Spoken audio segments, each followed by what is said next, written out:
बिस्मिल्लाहिर्रहमानिर्रहीम। अस्सलाम वालेकुम नाज़रीन, उम्मीद करता हूँ आप सब खैरियत से होंगे। मैं हूँ अमाद मजीद, आप देख रहे हैं यूट्यूब चैनल। इमरान खान के खत के ऊपर IMF का जवाब आ गया। IMF का हैरान को रद्द अमल। IMF ने पाकिस्तान को क्या जवाब दिया और क्या इमरान खान साहब को ये खत लिखना चाहिए था या नहीं। अपना पर्सनल पॉइंट ऑफ व्यू है IMF को खत लिखने के ऊपर, वो भी आपके साथ शेयर करूंगा। और IMF की क्या उनकी स्टेटमेंट सामने आई है वो भी शेयर करूंगा। और इसके अलावा ब्लूमबर्ग की एक रिपोर्ट भी सामने आई है।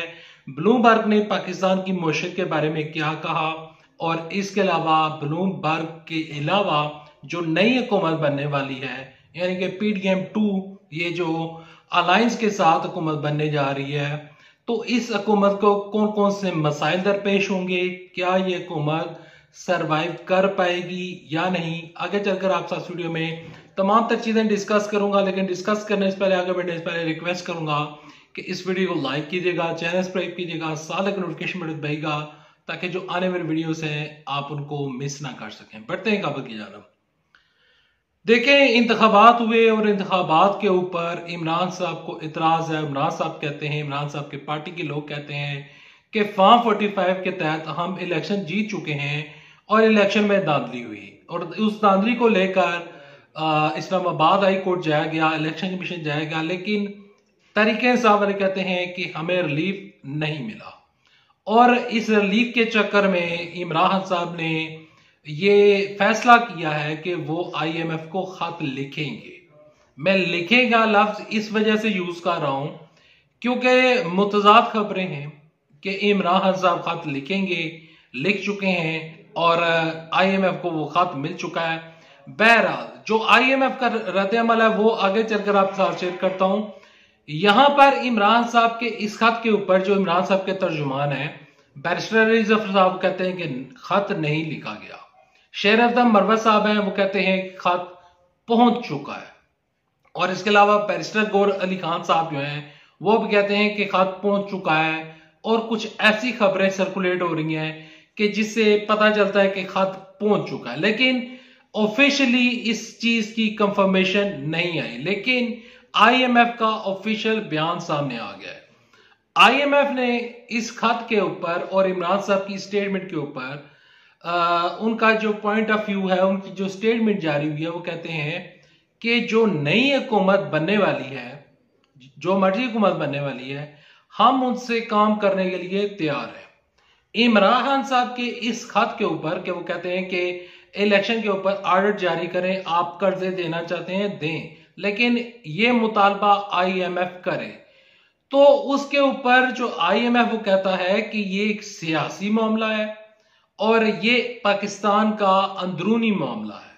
तो अंदरूनी मामले के ऊपर और सियासी मौकफ के ऊपर हम कोई अपना पॉइंट ऑफ व्यू या हम कोई अपनी तरफ से इंटरफेरेंस नहीं करेंगे। इमरान खान साहब के इलेक्शन के मामले को इमरान खान साहब के जो अदारे हैं, यानी कि जो सुप्रीम कोर्ट है, इस्लामाबाद हाई कोर्ट है, या इलेक्शन कमीशन देके हमारा ये काम नहीं बनता कि हम उनके अदारों में इंटरफेरेंस करें। तो IMF ने कहा है कि हम नई हुकूमत के साथ वो काम करने के लिए तैयार हैं और IMF नई बनने वाली हुकूमत को कर्जा फराम करेगी। कर्जा कितना होगा? ब्लूमबर्ग ने एक रिपोर्ट जारी की है कि नई बनने वाली हुकूमत $6 बिलियन की IMF से वो कर्जा लेगी। $6 बिलियन से मुराद ये बनता है कि ये एक बहुत बड़ी अमाउंट है। बड़ी अमाउंट जो नई हुकूमत बनने वाली है, यानी कि PDM2, शहबाज शरीफ वजीर आजम होंगे। इस नई बनने वाली हुकूमत को इतना बड़ा कर्जा जब IMF देगा, तो माजी को हम अगर देखें तो $1 अरब जब हमें मिलता था, $2 अरब हमें मिलते थे, तो चीजों की प्राइस, फॉर एग्जाम्पल बिजली की प्राइस है, गैस की प्राइस है, ये बढ़ जाती थी। अब जब $6 बिलियन हमें कर्जा IMF प्रोवाइड करेगा, उसका काम है कि वो कर्जा देता है और वो देता रहेगा। वो हर वक्त आपको कर्जा देने के लिए तैयार है। वो तो इसी काम में बैठा हुआ है IMF। वो अगर उससे कोई भी मुल्क जाकर कर्जा मांगता है, वो उस मुल्क का स्टेटस देखता है और फिर उसको कर्जा फ्रॉम कर देता है। लेकिन कर्जा इंटरेस्ट के साथ मिलता है, सूद के ऊपर हमें कर्जा मिलता है। तो जब हम सूद के ऊपर चलते हैं, जब सूदी निजाम के ऊपर हमारा कारोबार चलता है, तो ये एक तो इस्लाम के अगेंस्ट भी जाता है। और जब सूदी निजाम के ऊपर हम कर्जा लेते हैं तो फिर होता यह है कि आवाम को रिलीफ नहीं मिलता। अब मैं आपके साथ एक स्टेटमेंट आपके साथ शेयर करना चाहूंगा कि कल एक प्रोग्राम में आई हुई थी उस्मा बुखारी साहिबा। वो प्रोग्राम था जियो का, मेरे ख्याल में शहजाद इकबाल साहब उनका नाम है। तो वो उस प्रोग्राम में बैठे हुए थे, तो उन्होंने उस्मा बुखारी साहब से पूछा कि आपने दावा किया था कि 200 यूनिट बिजली के फ्री दिए जाएंगे, तो क्या अब आपकी जब हुकूमत बनने लगी है, वजीर आला पंजाब मरियम नवाज साहब होंगी और दूसरी जानब से शहबाज शरीफ वजीर आजम होंगे, तो क्या ये हुकूमत बनने के बाद जो आपने दावा किया था बिफोर इलेक्शन, तो क्या आप वो दावा और वो जो वादा था वो क्या आप पूरा करेंगे? तो उसके ऊपर उस्मा बुखारी साहबा का जो जवाब था, ये जवाब एक्सपेक्टेड था। उन्होंने कहा कि आईएमएफ ने अगर हमें ये मंजूरी दी, अगर आईएमएफ ने हमें कहा कि आप आवाम को फ्री बिजली दे दें, 200 फ्री यूनिट दे दें, तो हम देने के लिए तैयार हैं। यानी कि उन्होंने तमाम तर चीजें आईएमएफ के साथ मशरूत कर दी। यानी कि बिजली फ्री आपको नहीं मिलेगी, बल्कि बिजली की प्राइस इंक्रीज होगी, गैस की प्राइस इंक्रीज होगी, और ये जो आने वाले दिनों में इन्फ्लेशन भी बढ़ेगी। मैं खुदा न खास्ता, अल्लाह ना करे कि ऐसा हो, गुर्बत भी बढ़ेगी और बेरोजगारी भी बढ़ेगी। तो ये मामलात कब तक ठीक होंगे? मेरी नजर में जो मेरा पर्सनल पॉइंट ऑफ व्यू है कि इमरान खान साहब का ये कहना कि मैं आईएमएफ को खत लिखने लगा हूं या लिख चुका हूं या खत पहुंच चुका है, तो मेरी नजर में जिस शख्स ने इमरान साहब को ये मशवरा दिया है, उसने न सिर्फ इमरान साहब के साथ ज्यादती की है, बल्कि इमरान खान साहब के साथ साथ उस शख्स ने मुल्क के साथ ज्यादती की है। यहां पर मैं ये चीज समझता हूं, देखें इमरान खान साहब के उनके मुतालबात, उनके खदशात, उनके तहफात, सारी चीजें उनकी जायज है। हर शख्स अपनी आजादी राय का हक रखता है, हर शख्स चाहता है कि उसको इंसाफ मिले।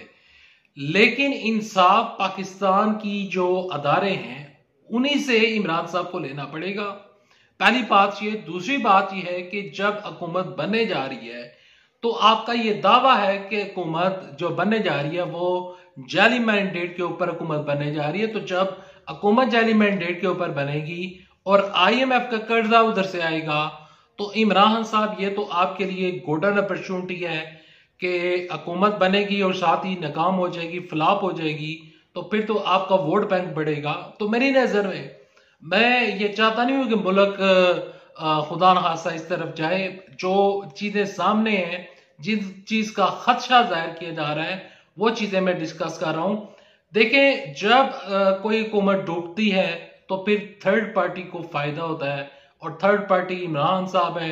ये हुकूमत जिस तरह फैसल वाडा साहब ने कहा था कि 8 महीने से ज्यादा नहीं चलेगी, 6 महीने से ज्यादा नहीं चलेगी, तो होगा इसी तरीके के साथ। क्योंकि जब महंगाई बढ़ेगी, गुर्बत बढ़ेगी, खुदा न खास्ता, तो फिर इन लोगों को अल्टीमेटली हुकूमत छोड़ना पड़ेगी, हुकूमत छोड़ना पड़ेगी और दूसरी तरफ कोई दूसरी राह नजर नहीं आएगी। Well, thanks for watching this video.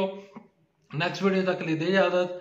अल्लाह आप सबका मिन्नत हो। अल्लाह हाफिज। पाकिस्तान जिंदाबाद, अफवाज पाकिस्तान जिंदाबाद। दुआ करें कि पाकिस्तान दुनिया की अजीम तर ताकत बने, और दुआ करें कि ये जो इस टाइम यानी कि बेयकीनी की कैफियत है और कुछ खदशात हैं, दुआ करें कि ये खदशात दूर हो जाए। दुआ करें कि पाकिस्तान तरक्की की राह पर गामज़न हो। और मेरी नज़र में इस टाइम सारे जितनी भी पार्टीज हैं उनको मिलकर पाकिस्तान की फलाह बहबूद के लिए काम करना चाहिए। मिलकर बैठे, एक लम्हे के लिए बुला दे सारी चीजें, क्योंकि आने वाला वक्त बहुत मुश्किल है। इस मुश्किल वक्त से निकल जाए, बाद में अपने तमाम तर चीजें ठीक कर लें। अल्लाह हाफिज। पाकिस्तान जिंदाबाद, अफवाज पाकिस्तान जिंदाबाद।